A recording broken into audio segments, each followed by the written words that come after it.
Academic historical study, a claimed cornerstone of modern civilization and our understanding of antiquity. Incredible lost treasures rediscovered, particularly during Darwin's era, pushing the field of historical study, especially regarding our own origin, into the forefront of public interest. One of which, initially coined the survival of the fittest. It is ironic, however, that later Charles would himself come to realize his assumptions of non-design wrong, yet far too late to protect his musings from greedy talents, although due to the lack of resulting substantiating evidence, has, regardless, slowly transformed into an alternative to classical religion, one without a god. The fatal flaw in Darwin's theory of evolution is that it remains just that, a theory, never demonstrated in a controlled environment, namely Earth. With predictable and repeatably observed results, yet this justification for this seemingly agenda-driven promotion of the theory itself could be perceived as a first-draft antithesis to a god or design, for the proof remains absent to this day.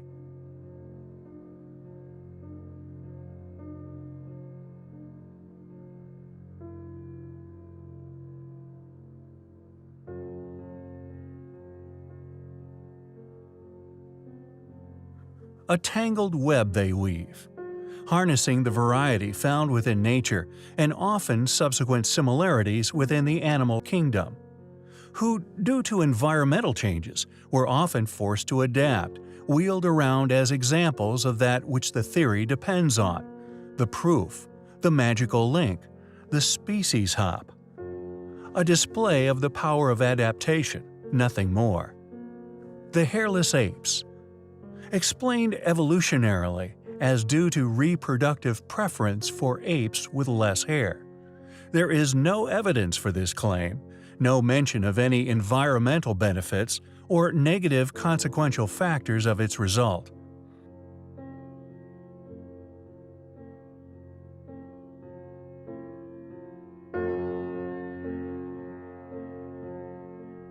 Darwin's finches, long exhibited as proofs, along with the moth depletion during the Industrial Revolution, fall into no evolutionary category. What we are witnessing is extinction and natural selection, not a strong argument within the evolutionist's armory. Again, these remarkable finches remained finches. There is no denial that there is an incredibly diverse world around us, with millions of subspecies. But this does not prove that they share a single ancestor. Even fossil records support this. They show, during the Cambrian explosion in particular, the sudden unexplained arrival of complex life forms who seemingly just appeared in our oceans about 550 million years ago.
There contained a small set of separate phyla, the original species, a group of separate genealogical individuals. Now a 500 million years old, Yet no others, or more importantly, any separation or the crucial cross-species hop, has ever been discovered.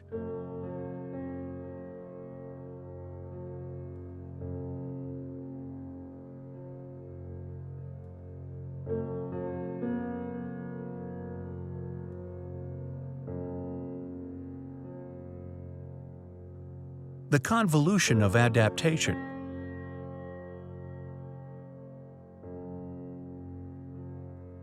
A competition for resources.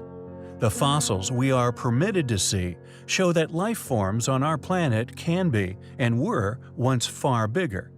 Yet an event, a driving mechanism, triggered a demonstration of natural selection, survival of the fittest, best suited, or more specifically, a mass extinction at its most rampant.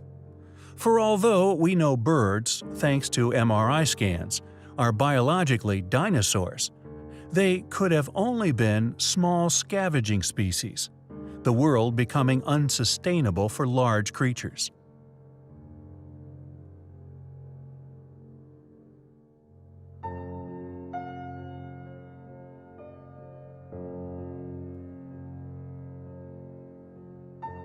The genealogical similarity argument. Although iterated in an earlier video, every living thing on this planet shares something nearly identical, but each is unique. DNA, the building blocks of life, like the paint on a canvas, diversity is only limited by the complexity of what can be made with said materials, which would explain why you, I, all humans, share nearly identical DNA. Darwin, Einstein, Newton, and so on. We all share near-identical chemical makeup, down to a microscopic level. Yet most compellingly, we all also share about 50% genealogical similarities with a banana. For life to live on our planet, we must all share many things which lay in abundance. Yet interestingly, the living kingdom has a group, not singular ancestry, never leaping or crossing phyla. The eyes of an ape. The stunning biodiversity we see on our planet from said phyla, facing and subsequently overcoming challenges faced by each species, and thanks to the immense complexity of the universe, we get to witness awe-inspiring variety and skills, mistakenly perceived as appearing from nowhere. Techniques and abilities pressed out by design, Newton's third law, and the ultimate pursuit of a perfect effect. A reality whose purpose, direction, or indeed causation, thus far, we are yet to discover. For if indeed a single-celled living organism was the creator of all creatures great and small, where did their own origins arise?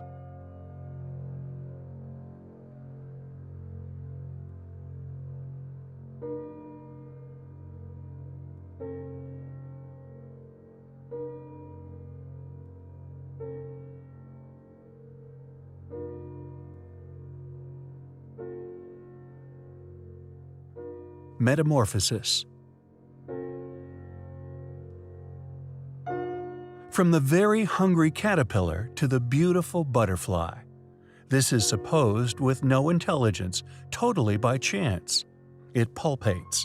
It becomes a chrysalis, internally turning to goo, rearranging within said cocoon, reappearing as a fragile creature who had managed to master the power of flight, subsequently successfully procreating, mathematically proven as so unlikely by chance as preposterous to accept as the case. Yet let's not forget the frog, who too created cycles which mathematically are absurd to claim as occurring simply from trial and error, only extinction. Aquatic gill-breathing amphibians growing powerful limbs, capable of living for long periods out of water?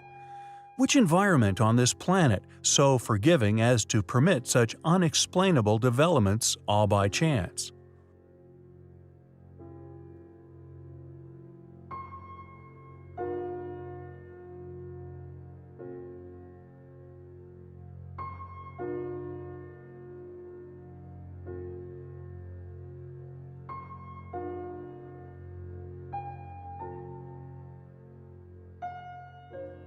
Apes enter Stone Age.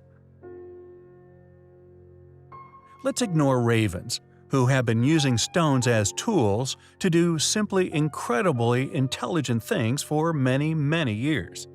Eagles, along with many other birds of prey, witnessed for millennia dropping turtles, etc., onto specific rocky outcrops. Animals have been using tools for as long as recorded history, much like us.